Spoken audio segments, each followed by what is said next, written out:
Hey everyone, we're back. I was just talking about in the previous video how to use a trace and transfer method that is a lot like creating a drawing in a program like Procreate or doing it in Photoshop or Illustrator, and where you start with a photograph and then throw it away, and then you end up with a line drawing. So a lot of designers and editors, illustrators might work this way.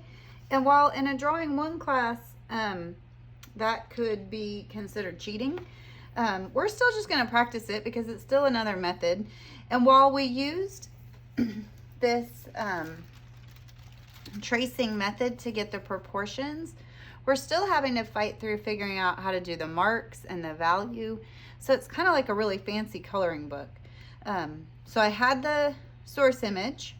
This is some carbon copy paper. If you don't have any of that, I just got it at an art supply or craft store.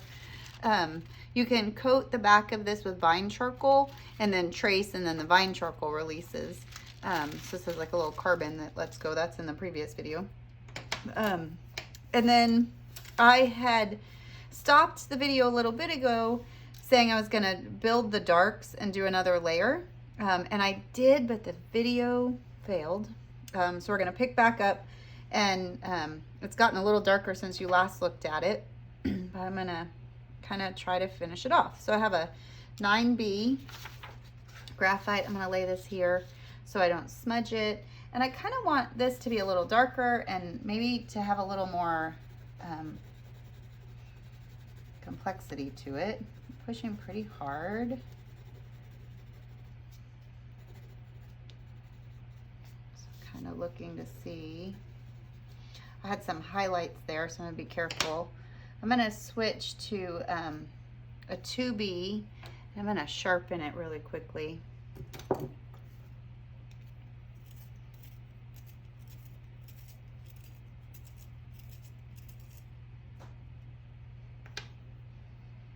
And I want to give a little bit of detail on the hair. Just a little bit. Just a couple little flyaways.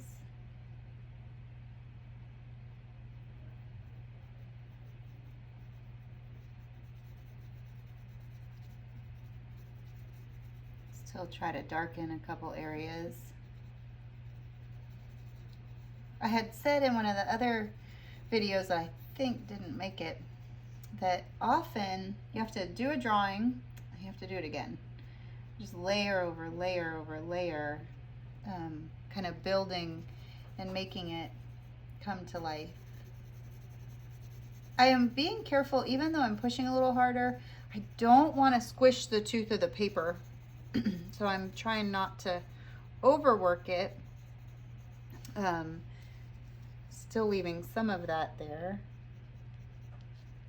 I'm going to switch to a 5 mechanical, 0.5, yeah. And I want to show a little line work.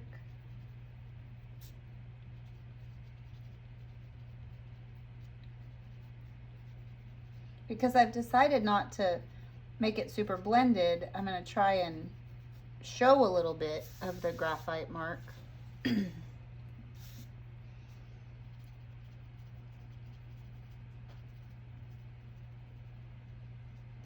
I'm just kind of trying to come in and see a little bit of the detail. I'm trying not to draw features or teeth. I'm just trying to see the darks and the lights.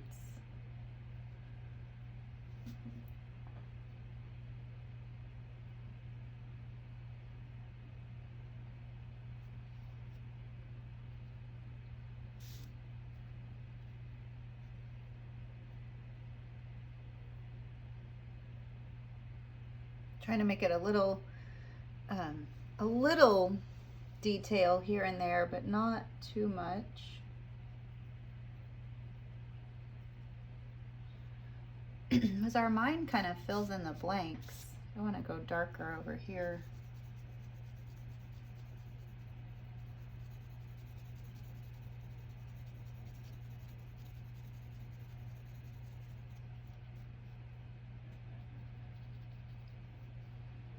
Again, now I'm going to try and show a little bit of that mark making, just a little, be real thoughtful about making it not too linear. I want it to have a little bit of differences.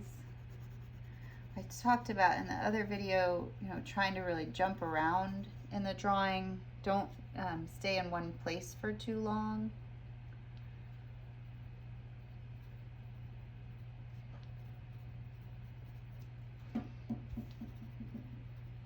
The tooth of this paper is pretty bumpy, and it is really showing. I feel like I need a little add detail there. Yeah, that kind of helped give that a little life. Maybe a little darker right here. I'm not trying to draw hair, I'm just trying to draw darks and lights. I didn't have a lot of data for the ear, so I'm just gonna let that stay opened and closed, and I was careful to leave this part of the beard open a little so that the white of the paper can kind of come in. I think I'm gonna darken through here a little.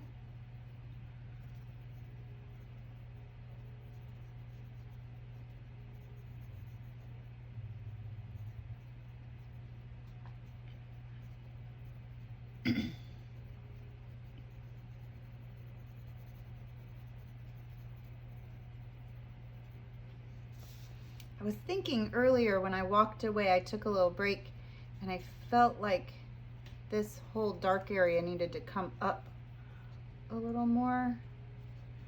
So it's really about this very careful looking, and that is why doing those still life studies, whether it be a contour line drawing or a value study or just a gesture, are so important, because it just helps you in a fairly quick amount of time get used to just seeing and kind of analyzing the visual information.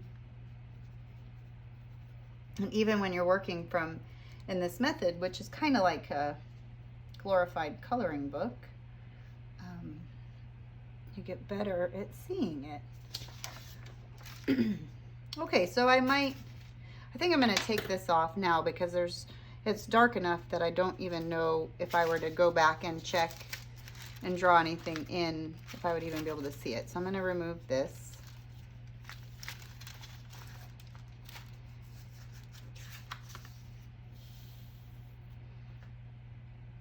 Take a second to kind of see maybe a little more detail.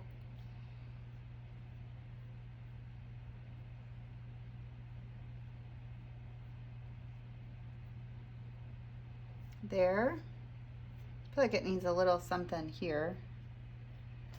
There's like a little bump.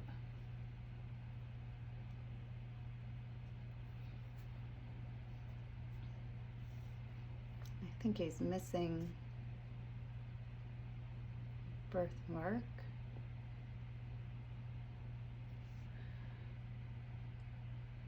Hope that's in the right spot. This could maybe be a little darker.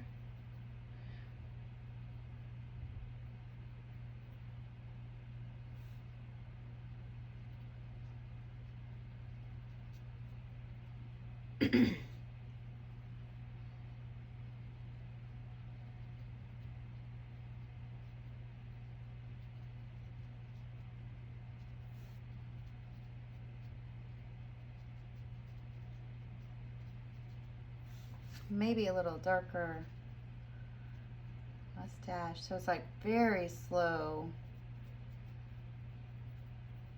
layering and building.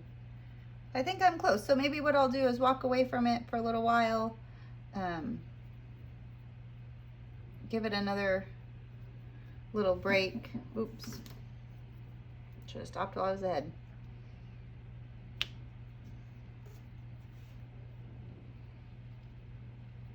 I used the kneaded eraser to kind of pick up a little bit of the pigment. I might hold it up and see it as if it was hanging on a wall, just to see if it looks like I'm really missing any values. I'm going to squint my eyes at it.